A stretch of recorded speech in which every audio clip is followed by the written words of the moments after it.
Chicago Bears upset the Raiders by a score of 20-9. Guys, this game was just exciting to watch because the Raiders were a 3-1 team and the Bears were 2-2 team, and obviously the Bears were favored to lose this game, but the Bears actually came through, and I'm just so surprised because I never saw this coming. Like, I thought they were going to lose by like 10 to 20 points because because the Raiders, they on paper they're a better team than the Bears, and they've been having more success lately than the Bears. And obviously the Bears were 2-2 coming into this game. Now they're 3-2, a winning record, which is kind of weird to say that the Bears have a winning record. We're only five games into the season, but hey, a winning record is a winning record, and I will take it.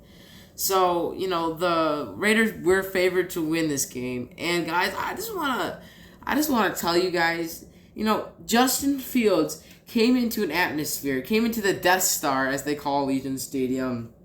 And, it's very, very difficult for the away team to succeed there, let alone a rookie quarterback. And, the Raiders were a dirty team out there. They're giving some cheap shots, and, they were out for some blood. I don't know why, but hey, they wanted to make it hurt for Justin Fields. They wanted him to know that it's going to be hard in the NFL because they were giving him some unnecessary, hard, dirty hits against him. So it was kind of weird watching that. But, Fields, he dealt through it. He's insanely tough. He hyperextended his knee, I think, and then, 2 plays later, he came back in. So, guys, that's a sign of, a guy who's hardworking and he's tough.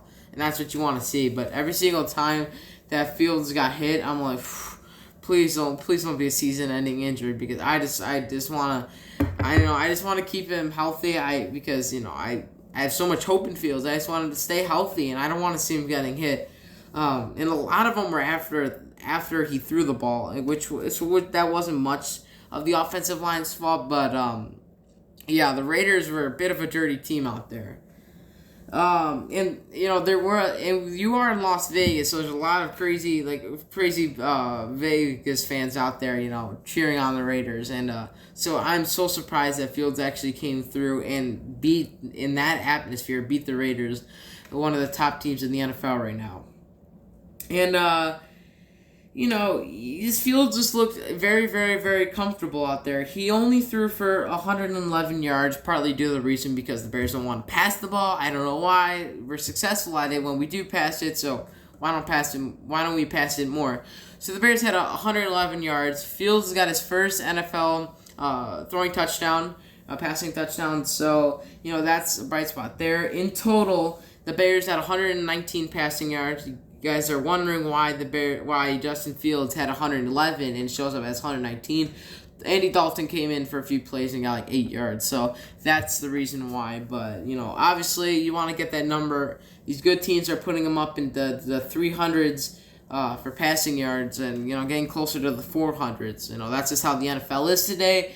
The Bears are going to need to get somewhere there. They just like running the ball a lot, which, hey, I like. But, I want to see them expand the field and try passing the ball a little bit, but obviously Bill Lazor does look more efficient than Matt Nagy has. So he's done play calls the past few games, and it's worked out pretty well. We got the win, so yeah. And the Bears actually had a club dub party in the locker room after the game, so that was always good to see. Brings back some 2018 vibes when the Bears had a good season.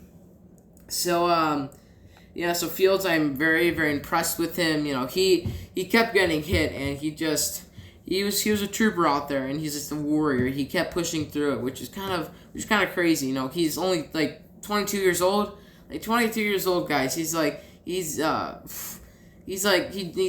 fresh out of college. He's going up against some guys who are that are so much bigger than him, so much older than him, has so much more experience, and he didn't seem intimidated at all. So now let's move to the running game. Khalil Herbert and Damien Williams both looked pretty solid, and so Khalil Herbert rushed for 75 yards on 18 carries, and with Williams rushing, Williams rushed for a touchdown, which is pretty cool. I think that's his first touchdown. I think that's his first touchdown on the Bears, and maybe second. So in total, they all combined for 143 yards.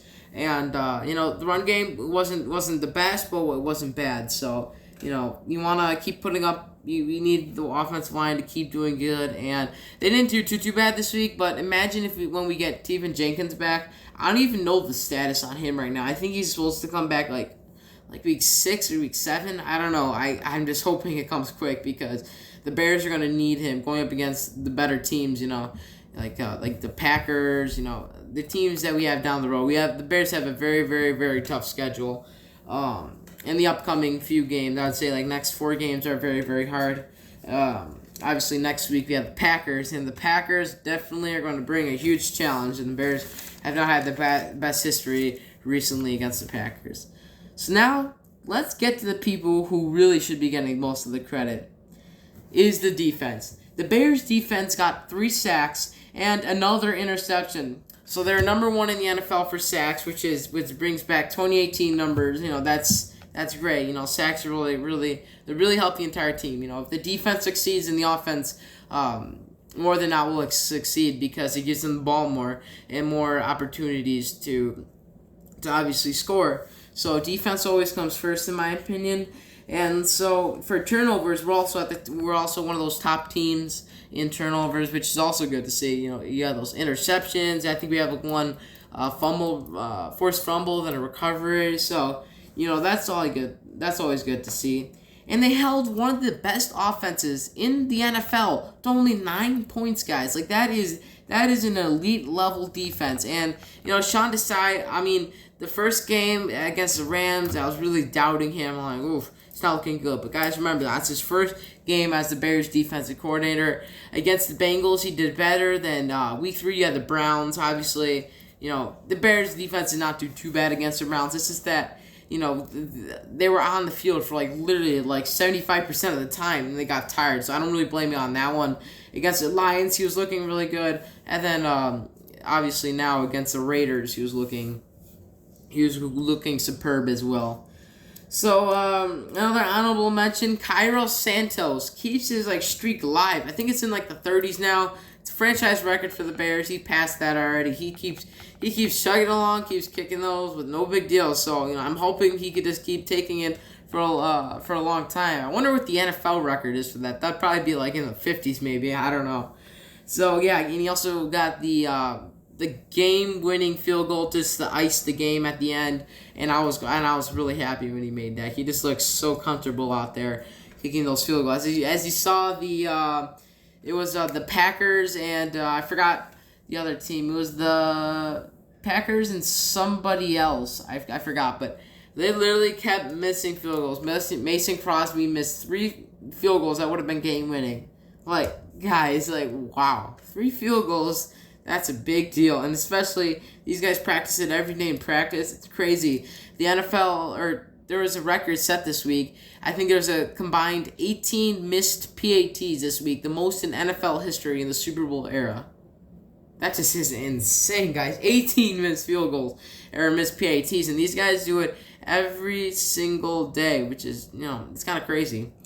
So, not to mention also, John Gruden just quit after the Bears beat the Raiders in an upset win. John Gruden, guys, you heard me right. He just resigned. What just happened? I was just scrolling through my Instagram feed, looking that it says breaking news, and I'm like, whoa, when did this happen? It was just insane.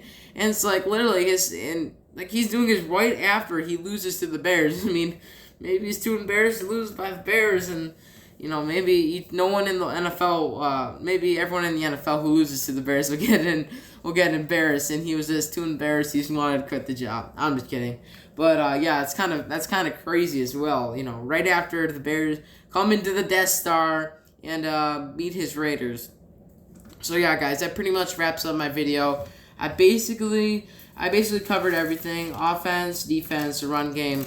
Obviously, next week I'm gonna want to see Fields stretch the field more. And that obviously comes to Bill Lazor making those choices and putting a little more deep throws and just doing it more often. Obviously, he's doing better than Nagy. I just want to see him, getting the best in the NFL. I like for play calling. I like deep deeper passes and like a nice. You don't have to have the best running game, but you need to have a good, solid running game. Because the running game obviously is big. You need first the Bears need a running game to succeed. Then after that, they need to focus on stretching the field. So yeah, that pretty much wraps up my video. I'm beyond happy with this performance by the Bears. I'm sure all of you guys are. Feel free to comment and let me know what your opinions are about this. I'll answer them. I promise. And yeah, so that pretty much wraps it up. Guys, as always, bear down.